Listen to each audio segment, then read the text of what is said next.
Alam niyo po ba na ang Big O ng mga kababaihan ay pwedeng tumagal hanggang 2 minuto? 20 seconds up to 2 minutes. Wala namang right amount or right time para masabi mo kung kailan maglalas ito. So, ang sarap maging babae, di ba? Pwede nang mag-multiple, pwede pang mas mahaba yung sarap na mararamdaman niya.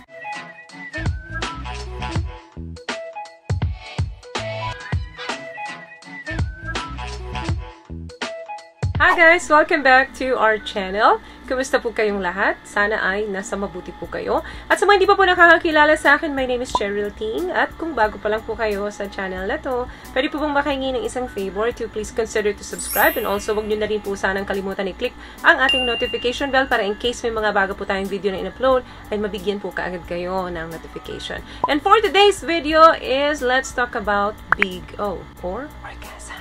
Alam nyo ba guys na habang ang mga kababaihan ay kinakailangan mag-concentrate para lang sila ay makatapos or mag-orgasm, ang mga kalalakihan naman ay opposite. Ayaw nilang mag-concentrate para makatapos sila. Nagko-concentrate sila na wag makatapos. Kasi karamihan, ang gusto ng mga kalalakihan ay tumatagal sa kama. Mas nag-e-enjoy sila kapag mas matagal silang matapos. Dahil karamihan nga sa mga kalalakihan ay visual. Pag nakita nila na yung partner nila ay nakahubad sa harap nila, nahawakan nila ang mga parte ng katawan nito, kabaliktaran naman yan ng mga kababaihan. Ang mga kababaihan ay kailangan pumikit at mag-concentrate para lang makatapos. Most of us, of course, gustong maranasan yan kasi really feel good and it's important to a healthy sex life. The more na empowered ka, mas ini-enjoy mo ang pakikipagtalik. Ang tinggil ay punong-puno ng nerve endings yan. Maliit lamang yan.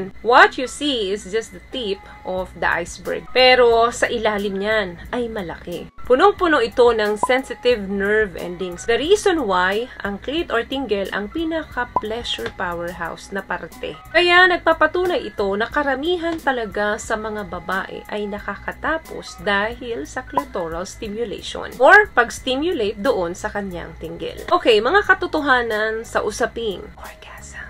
Alam niyo po ba na ang mga babae ay may kakayanang mag-multiple? Yes, may mga babae pong nakaka-experience ng mas mahaba, mas marami. Where you have that over-satisfied sensation. Yung mga stop, then go, then more stimulation, then start again. Karamihan, nangyayari ito doon sa mga kababaihang nagsosolo. At syempre, doon sa may mga partner. Dahil nga, kampante na sila dito, so nagagawa na nila yung mga bagay na gusto nilang i-explore pa. Pero according sa mga researchers natin, hindi nila mabigyang kasiguruduhan or porsyento kung gaano kalaki or karaming mga kababaihan na nag-e-enjoy dito sa multiple O. Another thing, alam niyo po ba na ang Big O ng mga kababaihan ay pwedeng tumagal hanggang 2 minuto? Wala namang right amount or right time para masabi mo kung kailan maglalas ito sa isang babae. May mga researchers po na nagsasabi na 3 to 15 seconds yung duration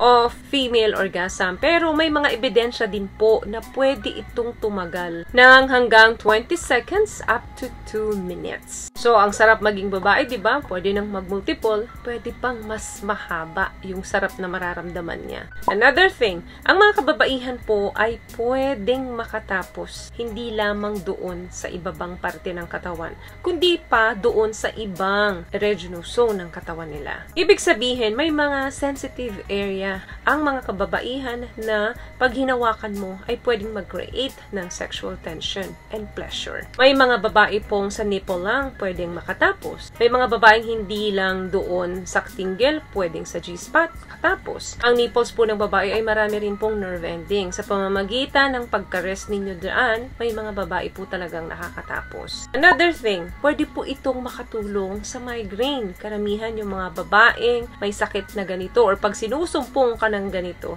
According sa isang research na pinublish by the International Headache Society, 60% daw ng mga kababaihan or people with migraines ay pwedeng makatulong moderately or completely relief after an orgasm.